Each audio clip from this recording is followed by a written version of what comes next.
बिस्मिल्लाहिर्रहमानिर्रहीम। अस्सलाम वालेकुम वरहमतुल्लाह। Welcome to my channel. आज मैं आपके साथ शेयर करने जा रही हूँ ऐसा मज़ेदार आलू गोश्त के एक बार बना लेंगे तो बार बार यही रेसिपी याद आएगी। और सबसे ख़ास बात, इस रेसिपी में ना आपको टमाटर तैरते हुए नज़र आएंगे और ना ही प्याज, बल्कि एक बहुत ही परफेक्ट गाढ़ी मज़ेदार ग्रेवी तैयार होगी। तो चलिए जिस मज़ेदार सी रेसिपी को बनाना हम स्टार्ट करते हैं। आलू गोश्त बनाने के लिए सबसे पहले हम पैन में 1 कप कुकिंग ऑयल शामिल करेंगे और साथ ही इसमें हम साबित गरम मसाले शामिल करेंगे। 3 अदद लौंग, 2 दालचीनी स्टिक्स, 2 छोटी इलायची, 2 बड़ी इलायची, 10 से 15 साबित काली मिर्चें और 2 अदद तेज पत्ते। अब इन तमाम मसालों को हल्का सा कड़कड़ाएंगे। जैसे ही इनमें खुशबू आने लगेगी तो हम इसमें 800 ग्राम चिकन शामिल करेंगे और चिकन को हम मीडियम फ्लेम पर लाइट गोल्डन ब्राउन कलर आने तक पकाएंगे। तो चिकन का लाइट गोल्डन ब्राउन कलर आ चुका है तो हम इसमें नमक शामिल करेंगे। 1 से 1.5 चाय का चम्मच हम इसमें नमक शामिल करेंगे। नमक डालने के बाद चिकन को तकरीबन 1 मिनट तक अच्छी तरह पकाएंगे। इसके बाद चिकन को हम छलनी या स्ट्रेनर की मदद से ऑयल में से निकालकर अलग प्लेट में रख देंगे। अब चिकन को ऑयल में फ्राई करने से इसका फ्लेवर बहुत ही मज़ेदार आता है। चिकन में बिल्कुल भी स्मेल नहीं रहती और आलू गोश्त का जायका ऐसा लाजवाब बनता है कि आपको बिल्कुल कौरमे वाला मजा आएगा। अब हम इसमें प्याज शामिल करेंगे। दरमियाने साइज की 3 अदद प्याज ली थी और उसको हमने बारीक स्लाइस में कट कर लिया था। तो अब हम प्याज को लाइट गोल्डन ब्राउन कलर आने तक पकाएंगे। तो अब आप देख सकते हैं कि प्याज का बहुत ही खूबसूरत लाइट गोल्डन कलर आ चुका है। बिल्कुल यही वो परफेक्ट स्टेज है। अब इस वक्त हम शामिल करेंगे 1.5 खाने का चम्मच लहसुन अदरक का पेस्ट और इसे अच्छी तरह भूनेंगे यहाँ तक कि इसका कच्चापन खत्म हो जाए और ज़बरदस्त खुशबू आने लगे। अब लहसुन अदरक को हमने प्याज के साथ अच्छी तरह से पका लिया है और इसका कच्चापन भी खत्म हो चुका है। अब मसाले शामिल करने से पहले या तो फ्लेम बंद कर देंगे या फिर आंच बिल्कुल हल्की कर लेंगे ताकि मसाले हमारे जले ना। 1 खाने का चम्मच धनिया पाउडर और 1.5 खाने का चम्मच मोटा कुटा हुआ धनिया पाउडर ऐड करेंगे। इससे सालन का टेस्ट बहुत ही जबरदस्त आता है तो इसे जरूर ऐड कीजिएगा। अब 1 खाने का चम्मच लाल मिर्च पाउडर और 1 खाने का चम्मच कश्मीरी लाल मिर्च पाउडर ऐड करेंगे। इससे सालन में बहुत ही खूबसूरत कलर आता है। अगर आपके पास कश्मीरी लाल मिर्च पाउडर ना हो तो आप इसे स्किप भी कर सकते हैं। अब 1 चाय के चम्मच के बराबर हल्दी ऐड करेंगे और साथ ही हम इसमें भुना और कुटा हुआ सफेद जीरा ऐड करेंगे 1 चाय का चम्मच। भुने हुए सफेद जीरे से सालन का जायका बहुत ही मजेदार और खुशबूदार हो जाता है, इसलिए इसे जरूर ऐड कीजिएगा। इसके बाद इन तमाम मसालों को हल्की आंच पर बस चंद सेकंड के लिए भून लेना है। ज्यादा देर बिल्कुल मत भूनिएगा वरना मसाले जल जाएंगे और सालन का जायका खराब हो जाएगा। तो हल्का सा पानी का छींटा लगाएंगे और मसालों की भुनाई कर लेंगे। अब चंद सेकंड मसालों को भूनने के बाद अब हम इसमें ग्राइंड किए हुए टमाटर शामिल कर देंगे। हमने 3 बड़े साइज के टमाटर लिए थे, इनका छिलका उतार कर इन्हें अच्छी तरह ग्राइंड कर लिया था। अब इन तमाम टमाटरों को मसालों में शामिल करेंगे। अब टमाटरों को मसालों के साथ 1 मिनट अच्छी तरह मिक्स करते हुए भून लेंगे ताकि तमाम फ्लेवर आपस में खूब अच्छी तरह मिक्स हो जाएं। इसके बाद इसे ढककर 4 से 5 मिनट के लिए पकने देंगे ताकि टमाटर का इजाफी पानी खुश्क हो जाए और एक निहायत ही मजेदार गाढ़ी और स्मूथ और खुशबूदार ग्रेवी तैयार हो जाए।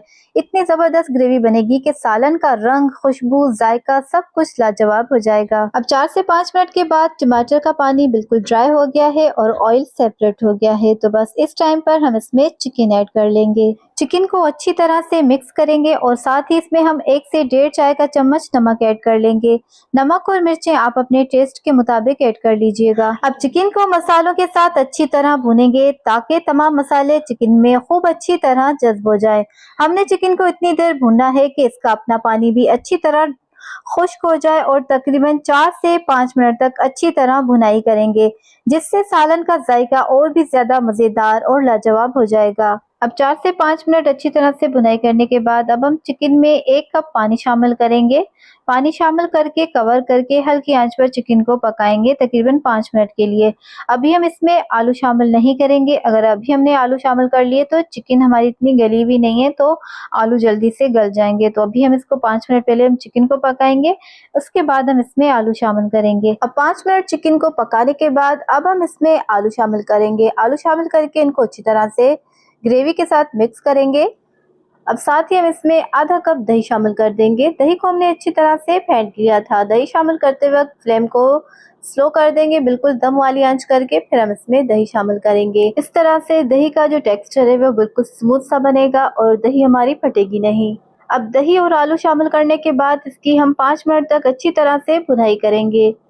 अब दही डालने के बाद हमने 5 से 6 मिनट तक अच्छी तरह से इसकी भुनाई कर ली है और इसका ऑयल भी सेपरेट हो गया है।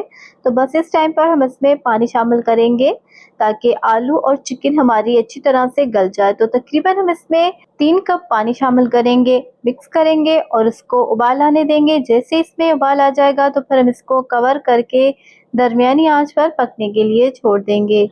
तकरीबन 15 से 20 मिनट के लिए हम इसको कवर करके हल्की आंच पर पकाएंगे। अब 15 से 20 मिनट के बाद आलू और चिकन हमारे बहुत ही अच्छी तरह से सॉफ्ट हो गए हैं। तो बस लास्ट में हम इसमें 1 चाय का चम्मच गरम मसाला पाउडर शामिल करेंगे, 3 अदद हरी मिर्चें शामिल करेंगे और साथ ही इसमें कटा हुआ थोड़ा सा हरा धनिया भी ऐड कर लेंगे और इसको हम 3 से 4 मिनट के लिए दम वाली आंच पर पकने के लिए छोड़ देंगे। तो 4 से 5 मिनट के बाद अल्हम्दुलिल्लाह हमारा इंतहाई मजेदार और लाजवाब आलू गोश्त बनके तैयार है। आप देख सकते हैं कि सालन का ऑयल भी खूबसूरत तरीके से ऊपर आ चुका है और इसकी ग्रेवी भी बहुत ही स्मूथ और शानदार बनी है।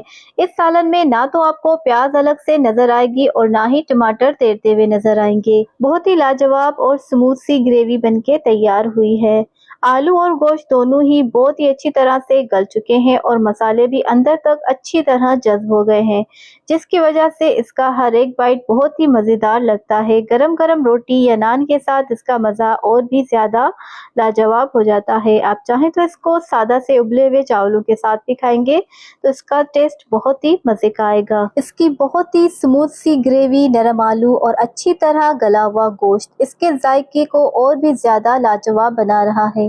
यकीन माने एक बार ये रेसिपी ट्राई करेंगे तो बार बार बनाने का दिल करेगा। घर वाले भी उंगलियां चाटते रह जाएंगे और हर कोई यही पूछेगा कि आखिर इतना मज़ेदार सालन बनाया कैसे है। अगर आपको मेरी ये मज़ेदार रेसिपी पसंद आई है तो वीडियो को लाइक और शेयर ज़रूर कीजिएगा और ऐसे ही मज़ेदार, ज़बरदस्त, आसान और देसी रेसिपीज़ के लिए मेरे चैनल को सब्सक्राइब भी करना मत भूलिएगा। मिलते हैं किसी न्यू मज़ेदार सी रेसिपी के साथ। तब तक अपना बहुत ज़्यादा ख्याल रखिएगा, दुआओं में याद रखिएगा। अल्लाह हाफ़िज़।